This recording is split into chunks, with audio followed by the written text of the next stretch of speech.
So it looks like I got the front windshield off pretty easy. The trim was all mangled anyway, so I'm not going to be reusing that, unfortunately. It's always a sad shame. Look at this window seal. Would you look at that? Now would you look at it? It's perfect. There's a few hiccups, but look at that. It's largely rust-free. How cool. And how lucky am I? Up here's a bit of mud and maybe a spot of rust. Maybe. Yeah, I'm going to say that's the only spot of rust up there. But otherwise, pretty good shape. Let's remove that back glass now. It's almost time. I managed to actually save the trim by getting a really big blade. Look at that. I got this guy out and I sliced in between the pane and the gasket, and I got those trim pieces out okay. Then of course slice along the top. Didn't touch the bottom yet. Maybe I think I ran the blade along it once, but there she goes. The bottom trim is still in place. It's still intact. I have to remove that separately. It's still pretty scratched up. It's not really good to be reused for a nicer car, but it would have to be, you know, it can still be saved for somebody. Maybe I can put it on Arthur if I feel like it. Of course, these pieces too. It's a good thing that you can still buy this. Yay! Now I gotta throw out this gasket. Oh yeah, WD-40. Lots of WD-40. Really helps your blade go smooth. Man, this would be such a nice convertible. It's getting lonely in the back though. Okay. These panels come out. You know, there's got two screws. You got first the seat belt, then the two screws, and then there's the trim piece. This feller goes right up here. Once you have that trim piece out, you can get the screws in there. Do you see? The screws in there are the ones that hold the window in place.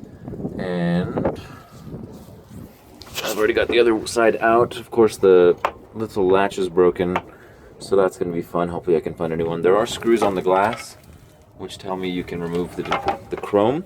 That way we can either re-chrome it or try to clean it up, polish it up without having to worry about the glass at the same time. Yeah, pretty easy so far. And, you know, nice and open space. Of course, one of those screws fell back in here, which means I need to get a magnet because it is not really accessible. What's this?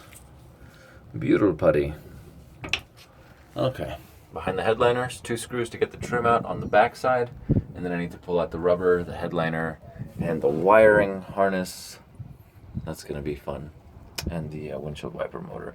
And then it's time for the engine and transmission. We're getting pretty close. I like that. It's a good feeling. Oh, these are really dry too. So hopefully we can find all those. We can find new hinges, latches, and then of course fix the wonky metal on the door here. But otherwise, it's a straight car. I'm really happy with this one. There's a big screw sticking out here. And then a hole from something else that they were working on. So I'm going to find out what's holding that up once we get the car fully taken apart, and we'll get into that later. What else? This is a lot of time, and it's a lot of effort, and it can be kind of stressful. So take it a little bit at a time. You know, it's just like anything in life. If you spend an hour a day, at least just get there, you know? Like, tell yourself, I'm going to remove one thing. But by the time you get your tools out and everything, you won't just remove one thing. You'll remove a couple of things. And so that's a really great way to motivate yourself with that small, I'm going to do just this much. But then you find yourself, okay, I can do this and that and that. Since it was so fast to remove such a panel, I can get the glass out. I can get the seat belts, the headliner. This will just take an hour. It's a Sunday. I should be spending this time with my family. But actually I was camping with my brother. So that counts, sort of. Look at this crunchy old fabric left out in the sun. This is old vinyl. Lovely. And then of course the sound deadening on the headliner. It's so brittle, it just pulls apart. So you gotta be careful not to breathe that in. I got a heat gun that'll help warm up some of that glue, and I'll just scrape everything off. Make sure to wear a mask, make sure you wear glasses. I hope it's not too windy for you guys, because that's a bit windy for me. Oh, there it goes. Actually, just stay for a second, please. I don't know what all this deposit on the windows is. I remember thinking it was like cat urine or something. You know, they just run around marking their territory or something. Because it looks a lot like when my cat pees on my keyboard. So that's kind of disturbing. But yeah, speakers in the back. We're gonna have to find out a way to mount some speakers in this car. Of course, there's a nice spot in the middle. I think there was a factory option to get a speaker there. There's also a lot of space here and there. I just don't want to cut into the panels. I saw a really great thing. Somebody had a box, an old like suitcase, and they put speakers in there with an amp, and it was all Bluetooth. So basically you have a Bluetooth radio and you don't have to cut holes into these. Looking at the back side, you see it's just paper. Everything's paper. If you put a speaker in there, it's gonna be heavy, and you might want to reinforce that paper.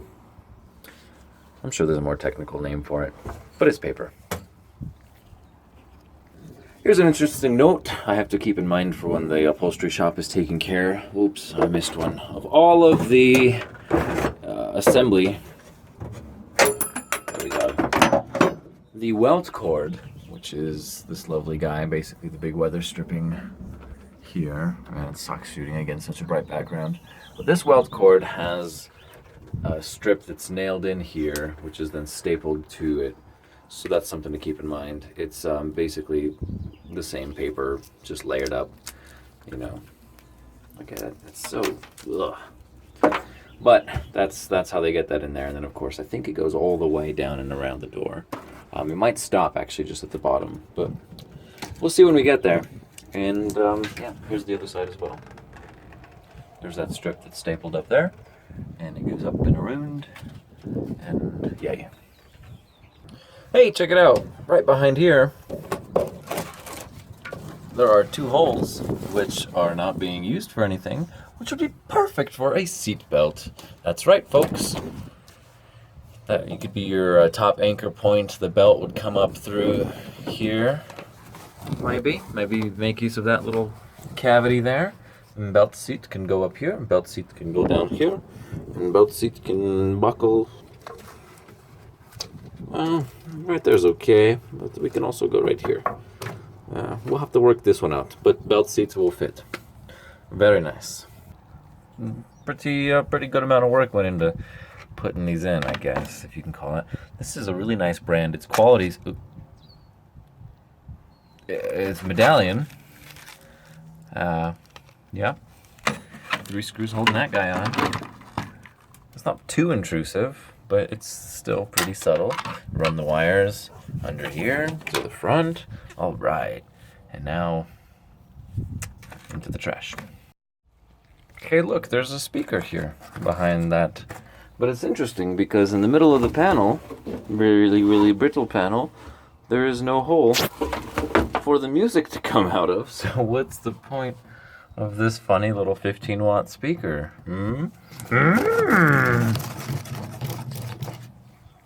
Beautiful. While I was English. While I was labeling the bows for the headliner, I noticed that they're color coded. The frontmost one was blue. The what's this one? Second to front. I don't know what color that is because I didn't pull off the rubbers. The ones that fell off, I could tell. The middle one is red. See there on the edge, there's a little bit of red. And then you've got your second to rear. I didn't pull those rubbers off either. There's a middle. Oh, I already got that one. Yep. And the rearmost. Moist. I don't see what color that is over there, but that's why I labeled them. But either way, they are color coded, and I'm sure there's a reference guide somewhere if you're replacing your bows. However, they are all slightly different because, of course, the roofline slightly changes from rear to front. And we're getting pretty close to pulling out this back trim. Now that I've undone the screws on the little corner piece here and here, actually one of them's broken, so just 3 screws are out. I'll be able to slide that trim out because the rain gutter on the outside is holding it in place. I hope my angle was good. Eyeballing it. Getting this trim piece off has been pretty simple. I kind of grabbed the lip on the inside, put my tool in there, started sliding it out, keeping that trim piece in place. Looks like I wasn't completely lucky with this one. Yep. That's our, that's a pretty fair chunk of rust. Aye. I mean, there's still a channel there, but compared to how thick it can be in some of these spots, it's thinned out considerably, so that'll have to get rebuilt. Oh man, these plastic tools are so useful. Okay, we have the back piece out. This guy is loose. Like I said, one screws out. We'll have to slide it out because this one here is stripped out. All right, there she is, mostly intact here. Let's go to the other side. Trim removal can be an art sometimes. These are both out, so that one was real smooth. And for the most part, I have saved the back trim. Yes, I am so proud of myself. Okay, there's the factory seam sealer that they put in there. So my window replacement shop in town here, the one I had put the windshield in Arthur, which leaked. They all leak, right? Hey, come back. They said, oh, well, we typically don't put seam sealer in there unless it leaks. Then we'll pull it out and put some in. I'm like, why wait for the if, which is on these cars a when? Why wait for when if the factory went ahead and put in a seam sealer? Let us do the same also. So there's your piece of wisdom. Unless it negatively impacts something, or, well, I shouldn't say if it costs too much, because you're doing it, you better do it right. So let's just scrape off the rest of this old dry rubber. Oh, I see. It's actually the whole thing. Ay, ay, ay. So I drank a little bit too much last night. Well, I wasn't drunk. Well, I wasn't very drunk. But the problem is that my throat hurts. It's not my throat. It feels like an acid reflux. It only started this year. So what I've been trying to do is chase down every shot of liquor. You don't have to drink to get drunk to hurt your esophagus. At least not in my case. But my esophagus hurts. So yeah, chase it down with some water, because that'll kind of rinse out the alcohol. It doesn't sit there and just evaporate down your throat. I should probably get the rest of this out before the sandblasters have to fight it, because rubber bounces off with the sand.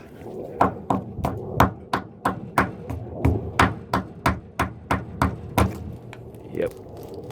Oi, oi, oi. Okay. Oh, right, I was gonna get to this piece.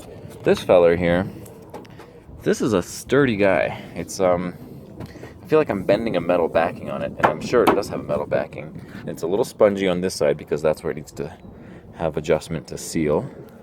Of course, it's all pretty dry. It will go inside of here. But how do you remove this without damaging it if it is really backed by a metal spine? Well, this one, I'm not so concerned about damaging it because it's so old that this seal won't be reused. Let's pull it apart and find out. That's half the fun, isn't it? Or if you live in New Mexico, you'd be saying, isn't it? I hate when people do that. Hate's a strong word. I hate when people do that. Oh yeah, that is metal indeed. Let me put you down for a sec. It is definitely metal backed. So what that means is this windshield seal needs to be roped in as well. Professionally. You don't just pop a new one in and hope to have fun with it. Because, well, let's look at the bottom. Oi, oi, oi. See there, it split the rubber from the metal? Okay. Yep, this is all soft rubber, and it splits right on the seam. I really enjoy this stuff.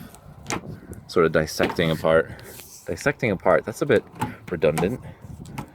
I like dissecting the cars and finding out how they're built. Also, I like finding out that these channels here are solid. Look at that, keeping its shape. Nasty old thing. And then there's the nasty old carpet. Okay, let's take care of this side now. A lot more dry rot here. I've noticed something. Gosh, here I am, I'm ranting. So I've noticed something. I talk to myself a lot in these videos, and I know how to talk to myself. My thoughts are clear. Sometimes.